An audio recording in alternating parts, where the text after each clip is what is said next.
안녕하세요. 베트남 음악습니다. 저는 오늘 영어 수업이 있어서 영어 학원에 가는 길이에요. 제가 지난번에 제 유튜브 영상 댓글에 달린 글들을 좀 보다 보니까 베트남어를 이제 못하는데 어떻게 베트남에서 생활을 이제 할 수 있느냐라는 궁금증을 가지고 계신 분들도 좀 많이 계시는 것 같고, 그리고 또 언어가 안 되는데 어떻게 친구를 또 만들고 여자친구를 사귀고 그게 가능한지 이제 궁금하게 생각하시는 분들이 또 많으실 것 같다는 생각이 들어서 제가 여기서 지내면서 경험했던 것을 토대로 해서 좀 이야기를 좀 드리도록 하겠습니다. 베트남에서 살면서 왜 영어 학원을 다니고 있느냐 이렇게 궁금하게 생각하시는 분들도 분명히 계실 것 같고, 그런 부분도 제가 조금 있다가 차근차근 말씀을 좀 드릴게요. 지금 가고 있는 영어 학원은 한인타운 근처에 있는 비보시티라고 하는 큰 쇼핑몰이 있거든요. 그 안에 이제 영어 학원이 있어요. 저는 이 영어 학원을 다니고 있고, 호치민에는 영어 학원이 굉장히 많은데 제가 이 학원을 선택한 이유가, 이 학원은 좀 이런 이벤트 같은 프로그램이 많아요. 같이 놀러 다니고 또 친구도 사귀고 이런 프로그램들이 많아서 이 학원을 선택하게 됐어요. 그리고 참고로 여기 비보시티 주차를 하게 되면은 보통 한 200원 정도에서 300원 정도 비용이 나오거든요. 근데 전기 자전거를 타고 오게 되면은 주차비를 안 받더라고요. 저도 처음에 이 주차장에 왔을 때 오토바이가 너무 많아서 깜짝 놀랐었어요. 베트남에서는 이제 오토바이가 생활 필수품이다 보니까 오토바이가 없으면은 정말 이제 다니는데 불편하거든요.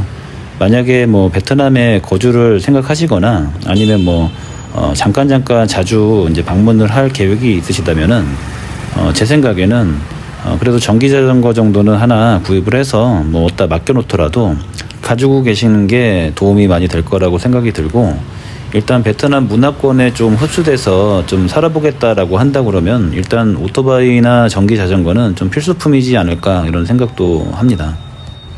그리고 이제 베트남에서 생활을 하면서 베트남어를 공부를 꼭 해야 될까? 이런 생각을 좀 해보면, 당연히 베트남어를 할 줄 알면 여러 가지로 도움이 되는 부분이 많겠죠. 하지만 베트남어를 할 줄 모른다고 해서 생활을 아예 못하거나 아니면 다른 대안이 없거나 그런 것 같지는 않아요.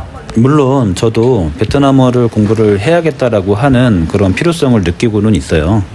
베트남 생활할 때나 베트남 여자친구 만드는 데 있어서 베트남어를 꼭 하지 않아도 된다라고 말씀을 드리는 건 아니고, 다른 방법으로도 소통이 충분히 가능하다라고 말씀을 드리는 거고요. 예를 들자면은 일단은 눈이 두 쪽이 다 보이는 사람이 있고 또 한쪽만 보이는 사람이 있고, 또 어떤 사람은 눈이 많이 이제 고도근시여서 잘 안 보이는 사람이 있을 수 있잖아요. 베트남어를 할 줄 알면 일단 눈이 두 쪽이 다 보이는 사람인 거고, 그러니까 일상생활 하는 데 있어서 전혀 불편함이 없는 사람이 되는 거고, 자기가 대화할 수 있는 상대가 이제 사실 한정되지 않을 수 있잖아요. 베트남어를 할 수 있기 때문에 그 정도 차이라고 생각이 들고, 일단은 영어를 할 줄 알면은 일단 한쪽 눈이 보이는 수준이기 때문에 영어를 하는 사람들을 만나서 소통하는 데는 전혀 지장이 없어요. 저는 한국에 있을 때 태국에서 한 달 살이를 먼저 할 계획을 가지고 있었어요. 그래서 이제 영어 공부를 한 2달 정도 하고 태국으로 이제 갔었거든요. 그때는 제가 조금 단순하게 생각을 해서 태국은 좀 많이 다녔던 나라고, 그리고 또 태국에 가면은 기본적인 이제 영어를 하는 사람들이 좀 많이 있을 거라고 생각을 해서, 그래서 영어 공부를 먼저 이제 해야겠다라고 생각을 했었는데, 일단은 베트남에 와서 생활을 하다 보니까 이제 베트남어에 대한 그런 필요성은 많이 느끼고 있지만, 영어 학원을 이제 계속 다니게 된 계기는, 일단 대학생들을 많이 이제 만나게 됐었고, 저 같은 경우는 그리고 또 20대 초중반 같은 경우는 대학교 졸업한 친구들도 많이 있어요. 근데 이제 여기도 대학교를 졸업하려면 한국에서는 보통 토플이나 토익 공부를 해서 시험을 보고 대학교 졸업을 하잖아요. 베트남도 대학교 졸업할 때 의무적으로 IELTS라는 시험을 봐요. 그래서 일단은 영어 공부를 기본적으로 이제 하고 있고, 일단은 읽기라던가 쓰기는 되는데, 우리나라도 이제 영어를 많이 사용하지 않는 이제 나라잖아요. 그것처럼 베트남도 이제 기본적인 공부를 하는데 일단은 말하기가 좀 안 돼서 그렇지 기본적인 영어를 할 줄 아는 친구들이 굉장히 많아요. 게다가 뭐 카페나 기본적인 이런 상점 같은 데 가도 너무 로컬 같은 데는 영어를 못하지만 이런 시내 돌아다닐 때는 기본적인 뭐 물건을 사거나 음식을 주문하는 정도의 그런 영어들을 하기 때문에 그런 부분에서는 큰 불편함을 사실은 못 느끼거든요. 이거는 뭐 제 개인적인 생각인데 저 같은 경우는 처음에 여기 와서 한 3개월 정도는 이제 뭐 영어를 한마디도 못하는 친구들도 여러 만났었고 또 영어를 하는 친구들도 만났었는데 제가 경험한 바에 의해서 그냥 영어 하는 친구들이 그래도 생각하는 면이 조금 더 이렇게 개방되어 있다. 그러니까 이제 조금 이해도가 좀 높고 그랬던 것 같은 기억이 있어서 영어를 조금 공부를 하고 사용을 좀 하려고 노력하는 그런 친구들을 좀 만나다 보니까 사실 베트남어를 꼭 지금 빨리 공부해야 되겠다 이런 생각을 좀 못했던 것 같아요. 그러니까 대학생이나 아니면 뭐 대학교를 졸업한 그런 여자들 같은 경우는 영어를 유창하게 하지 못하더라도 어느 정도 기본적인 소통을 할 수 있을 정도의 영어를 할 줄 알아요. 처음에는 이제 외국 사람 만나면 당황해서 머리가 좀 백치가 되고 이제 하얘진다고 그러잖아요. 이제 그래서 이제 말을 못하는 것 뿐이지 기본적인 단어 같은 거는 다 알고 있기 때문에 조금 만나서 이제 조금 불편함이 없고 어색함이 없어지면 대화하는 데는 전혀 문제가 되지 않는 것 같아요. 그리고 마지막으로 남자는 뭐 베트남어도 안 되고 영어도 안 되는데 여자도 사실 이제 영어도 안 되고 한국말도 안 된다. 그러니까 서로 각자의 언어밖에 모른다라고 했을 때는 고도근시 같은 경우라고 생각이 들거든요. 장님 수준은 아니고 그래도 고도근시 정도의 이제 눈이 보이는 정도다 이렇게 생각이 들어요.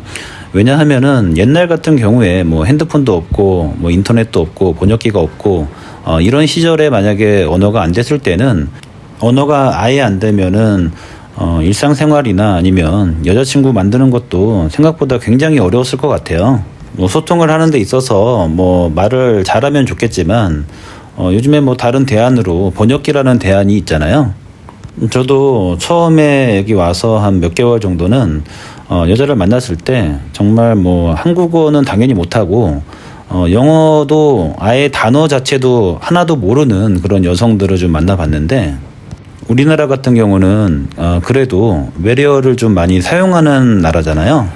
영어가 뭐 일상생활에서 좀 많이 사용되고 그러니까 영어 단어를 말씀드리는 거고 뭐 영어 뭐 문장을 사용하지 않더라도 곳곳에 영어 단어 같은 거를 많이 넣어서 사용을 하는데 베트남 같은 경우는 우리나라에 비해서 영어 단어가 이렇게 일상생활에 들어가질 않더라고요. 그러니까 이제 북한 사람들도 영어를 사용하지 않잖아요. 그것처럼 베트남도 뭐 그 정도 수준으로 영어를 많이 사용하지 않아요. 그래서 뭐 직업적으로 영어를 공부를 해야 되거나 아니면 대학생들 아니고서는 영어를 모르는 수준이 한국 사람이 영어를 모르는 수준하고 차이가 많이 날 정도로 영어 단어 자체를 모르는 여자들이 많더라고요. 영어를 그 정도로 하나도 못하는 여성들을 만나봤는데 그렇다 치더라도 번역기를 사용해서 이제 대화를 해보니까 대화하는데 그렇게 크게 문제가 되지는 않았어요. 서로 이제 언어가 안 된다는 걸 알기 때문에 일단 상대방한테 집중을 많이 하고 대화할 때 그러니까 일단은 처음에 만났을 때는 번역기로 이제 대화도 하지만 뭐 손짓 발짓 그러니까 바디랭귀지를 통해서 또 뭐 일단은 대화를 할 수도 있고 또 만나다 보면은 눈빛만 봐도 상대방이 뭘 원하는지를 이제 알게 되기 때문에 기본적인 일상생활에서 뭐 밥을 먹고 카페를 가고 심지어 시간이 지나면은 몇 단어만 가지고도 농담도 할 수 있고 뭐 그 정도 수준까지 다들 된다고 이야기하고 저도 그런 경험을 해봤어요. 언어가 경쟁력은 될 수 있지만 그게 전부가 아니라고 저는 생각하고 있어요.